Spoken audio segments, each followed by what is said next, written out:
I doubt if there was a plot against Boris Johnson. I don't believe that. As I say, there are procedural worries, but Boris has accepted that he is going to resign from Parliament. And I think that should conclude the matter. And I think Rishi Sunak, for his part, needs to distance his government from Boris Johnson's government and indeed Liz Truss's government. Michael Gove told us that Boris Johnson was now a free agent, able to contribute in his own way. Well, what does that mean for his successor, Rishi Sunak? That was the subject of a piece in The Times by the highly respected political expert Vernon Bogdanor. He's Professor of Government at King's College London, and we can speak to him now. Good morning to you. Good morning. This is a fantastic article. It's really, really interesting. It takes us all on quite a journey, actually, and I'm loath to summarise it, but I'll give it a go, shall I? Boris Johnson's claims in the note that he put out accompanying his resignation, for example, that the committee is a kangaroo court. This is a privileges committee and part of a plot to reverse Brexit. You say that is absurd, but you do. Shall we start with this? You do have some concerns about how it's done, the process. Absolutely. I don't think you can say it's a kangaroo court. 4 of the 7 members of the committee are conservative Eurosceptics, so it's unlikely they'd be plotting against Brexit. And before saying more, it's fair to say I haven't seen the report. I don't know whether it's yet published. Boris, I think, has seen it. But there are concerns because Harriet Harman, the former Labour minister who chairs the committee, had made comments before on Twitter implying that she thought Boris was guilty, and I think it would have been better if she had recused herself from the chairmanship, as her predecessor Chris Bryant did. Secondly, the committee was given really a constitutionally inappropriate task by the House of Commons. It was investigator, prosecutor and judge, and that is inappropriate.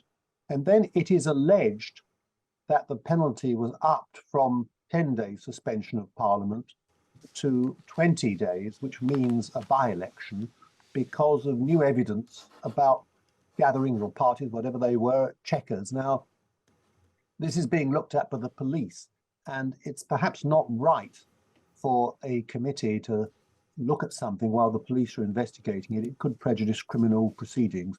All that having been said, Boris has clearly accepted the argument of the committee and is resigning before he's pushed, as it were. A couple of hypotheticals here, and I don't want to talk about particular individuals. Is it possible, 2 things possible, that Harriet Harman may have expressed a view, but was able to be fair in her consideration of whatever was before her, and also the majority of the committee may be conservatives who are Eurosceptics, but can you be a conservative and a Eurosceptic? But also perhaps not be that keen on Boris Johnson? Well, on the question of Harriet Harman, there's no reason to believe that she was biased in what she did, but you have to show that there's no appearance of bias, and I think that is unfortunate. I doubt if there was a plot against Boris Johnson. I don't believe that. As I say, there are procedural worries, but Boris has accepted that he is going to resign from Parliament. And I think that should conclude the matter. And I think Rishi Sunak, for his part, needs to distance his government from Boris Johnson's government and indeed Liz Truss's government. Just breaking off just for a second, I mean, this is related to politics. We're just hearing that former Italian Prime Minister Silvio Berlusconi has died. We did hear over the weekend, actually, that he had been admitted to hospital again. But we will, of course, bring you more of an update on that between now and the end of the programme, and, of course, here on Times Radio. But if you're just joining us, the breaking news is that the former Italian Prime Minister Silvio Berlusconi has died.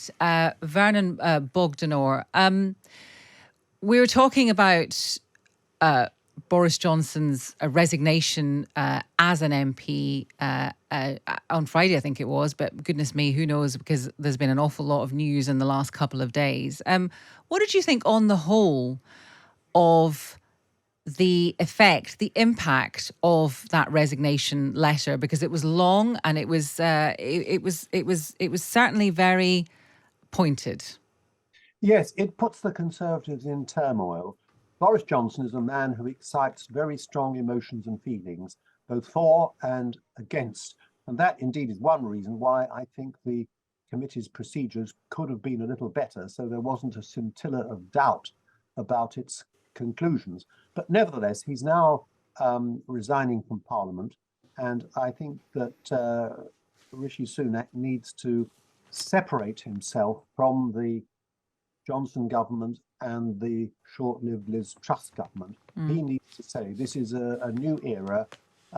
He might say during the election campaign, you don't need a new government. You already had a new government, which is my government. And it's established a reputation, as I think it has, for honesty and competence.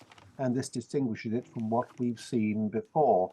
That's roughly the tactic John Major used in 1992 when he unexpectedly won a general election by saying you don't need a change of government, although you've had 13 years of Conservative government.